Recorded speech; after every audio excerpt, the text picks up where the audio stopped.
আসসালামু আলাইকুম সম্মানিত দর্শক শ্রোতা। আমি আজকে সোনালী এবং ব্রয়লার মুরগির বাজার দর জানিয়ে দিচ্ছি।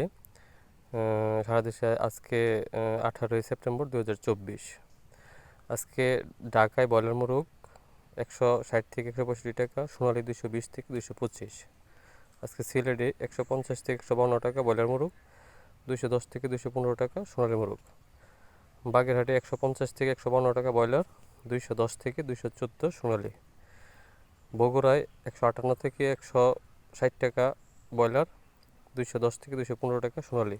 চট্টগ্রামে 155 থেকে 160 ব্রয়লার, 115 থেকে 220 সোনালী। ফরিদপুরে 153 থেকে 165 সোনালী মুরগ, 205 থেকে 208। নরসিংদীতে 150 থেকে 155 ব্রয়লার, 210 থেকে 215 সোনালী। নোয়াখালীতে 152 থেকে 55 টাকা ব্রয়লার, 208 থেকে 210 টাকা সোনালী। এই ছিল আজকের মতো মুরগির বাজার আপডেট। সম্মানিত দর্শক শ্রোতা, প্রতিদিন মুরগির বাজারে আপডেট পেতে আমার মুরগির বাজার চ্যানেলটি সাবস্ক্রাইব করে রাখবেন এবং বেল আইকনটি বাজিয়ে দেবেন। ধন্যবাদ সবাইকে।